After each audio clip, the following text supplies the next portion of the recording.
All right, so today we are going to do our potato osmosis lab. So I have little chunks of potato, and I also have a bunch of different molar concentrations of sugar water that we're gonna put our potatoes in. We are going to soak them for 20, 30, 40, and 50 minutes to record their mass gain or loss over time. So here are all my little potato chunks that I have and my solutions of sugar water. So I have 0 molar, 0.1 molar, 0.2 molar, 0.3 molar, and 0.4 molar. So I'm going to weigh all of the potatoes and record their masses at the beginning and then put them in the water and check them after 20 minutes and then every 10 minutes after that. Okay, so I weighed all of my potatoes, and here are the original masses for the 0 molar potatoes. Here are the original masses for the 0.1 molar potatoes. The original masses for the 0.2 molar potatoes.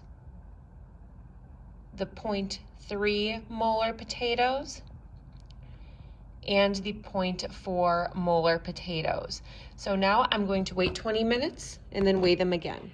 So it's been 20 minutes. So what I am going to do is gather all of my potatoes, and this one's a chonker. I'm gonna gather all of my potatoes, blot them off on the paper towel a little bit, and then re-weigh them.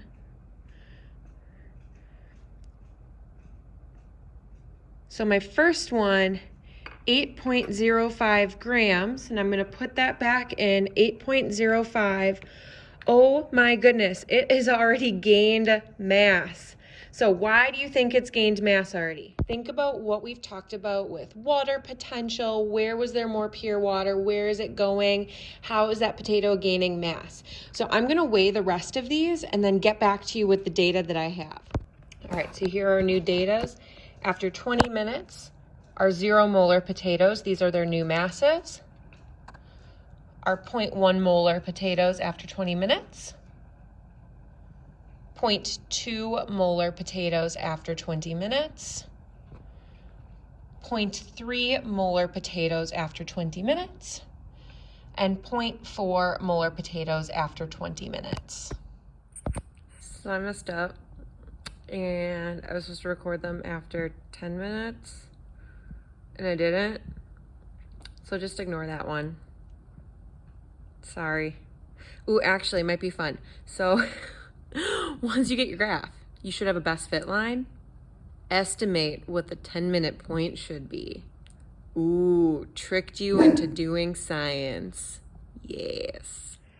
So here are my measurements after 30 minutes. So the 0 molar potatoes after 30, 0.1 molar after 30, 0.2 molar after 30,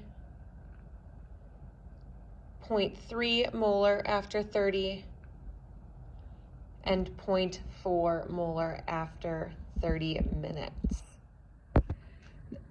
0 molar after 40 minutes. 1 molar after 40 minutes, 0.2 molar after 40 minutes,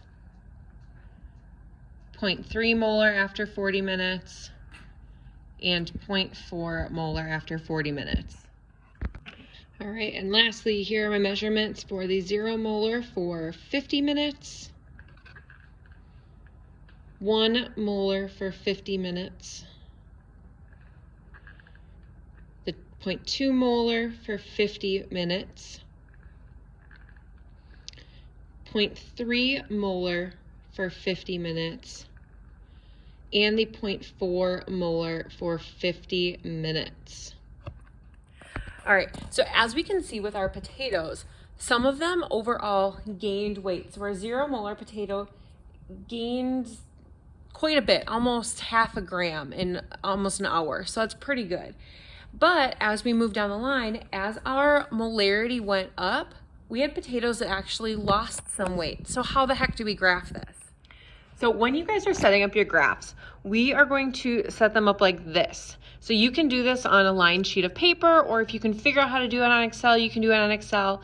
If you do it just on a lined sheet of paper, just take a picture of it and send it to me. Not a big deal at all. So what we are going to do for our side axis is calculate a mass gain or a mass loss. So a 0 gram gain or loss, that is going to be our initial x-axis. We are then going to, or I'm sorry, our y-axis. We are then going to have a positive mass gain or a negative mass loss. So just for example, and these are definitely not plotted correctly, I just put random points on here. Across our x-axis, we are going to have our molarity for our water because that was my independent variable. I controlled the molarity of the water. I could not control the grams gained or lost. So for example, if at 0 molarity, my potatoes gained like 0.4-ish grams, I would put that right on top there. If my 0.1 molarity, the potatoes gained about 0.3 grams, I would put that dot there, and so on and so on. So then I would make a line of best fit. Oh God, that was not a line of best fit. You guys know how to make a line of best fit. I panicked.